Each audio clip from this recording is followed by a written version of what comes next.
मित्रांनो, नुकत्याच पार पडलेल्या पत्रकार परिषदेत जरांगे पाटील यांनी सरकारला जाम सुनावले. नेमके प्रकरण काय आहे पाहूया आजच्या व्हिडिओच्या माध्यमातून.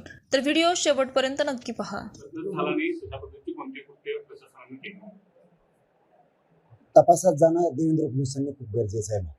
असं जर असेल तर आता तुम्हाला सत्यच खोदून काढायचं म्हणल्यावर मला अधिकाऱ्याच्या मागं लागावंच लागेल. NIC वरून नोंदी उडवल्या नव्हत्या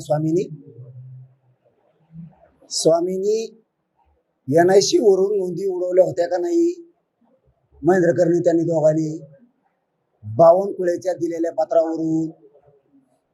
दुसरा भाग, हेच मी लाडभाऊला सांगितलं होतं, प्रसाद लाड साहेबांना. असं पत्र दिलंय.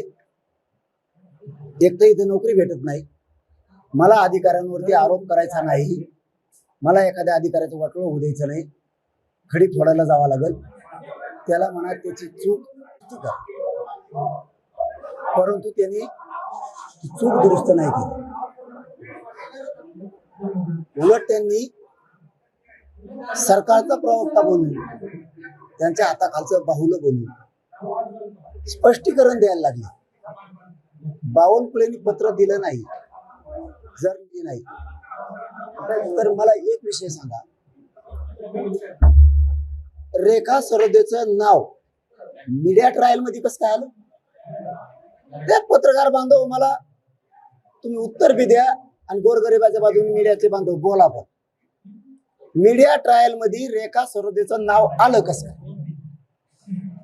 रद्द केलं नाही ना. कोणत्या मंत्र्यानं मीडिया ट्रायल मध्ये रेखा सरोदेचं नाव घ्यायला लावलं? जा फडणवीस साहेब बोलायला. मग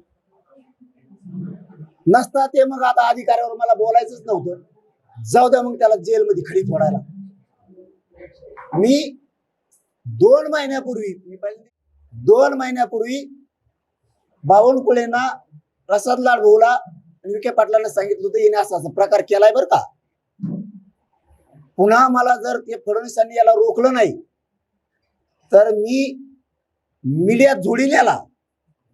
येणे असं चूक केलं म्हणून त्यांनी सांगितलं 4 दिवसाचा वेळ द्या, आम्ही दुरुस्त करतो. 2 महिन्यापूर्वीची गोष्ट जर बावनकुळेला आम्ही सांगून दिली की तू केलेली चूक सुधरेव, प्रसाद लाड त्या भाऊनी सुद्धा सांगितलं बावनकुळे साहेब तुमच्याकडून चूक झाली. मी लय मोठा विषय सांगला मीडियाचा बांधवाला. बावनकुळे साहेब तुमची चूक झाली, आपण ती दुरुस्त करू. हे प्रसाद लाड साहेबांनी सांगितलं, विखे पाटलांनी सुद्धा सांगितलं. हे सांगितल्याच्या नंतर आता लय प्रवक्ता झाला ना अधिकारी म्हणून सांगतोय, माझा मराठा खुश होणं, गैरसमाजातून बाहेर निघणं गरजेचं आहे. त्यांनी फोन केले आम्हाला बावनकुळे की मी कलेक्टरला सांगितलंय, RDC ला सांगितलंय, केलेली चूक दुरुस्त कर बाबा. ते आता नजर चुकीनं झालंय कोणाचं तरी परळीच्या टोळीचं ऐकून. मग आम्हाला फोन करायला सुरुवात केली बावनकुळे. आम्ही फोन उचलले नाही 2 दिवस. शेवटी विखे पाटील साहेबाचा आणि प्रसाद लाड साहेबाचा फोन आला. पाटील त्याचा एक फोन घ्या म्हणलं, चूक दुरुस्त करीत असल्यास घेतो, नसता घेत नाही.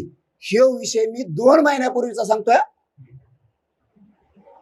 आत्ताचा नाही.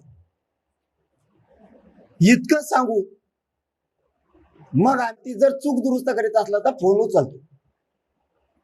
हो म्हणे 4 दिवसाचा वेळ द्या, चूक दुरुस्त आम्ही सगळेजण मिळून करायला लागलो. मग मी फोन उचलला.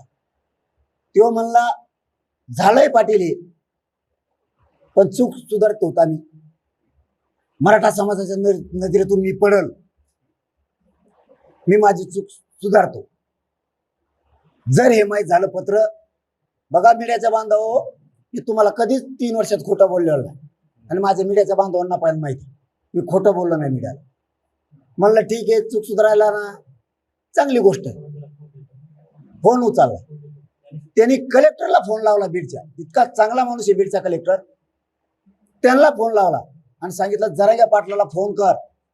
त्या स्वामीला सांगितलं फोन कर म्हणून 2 महिन्यापूर्वी, की झालेली चूक सुधरून आम्ही त्या नोंदी NIC वर अपलोड करायला लागलो आणि प्रमाणपत्र द्यायला लागलो.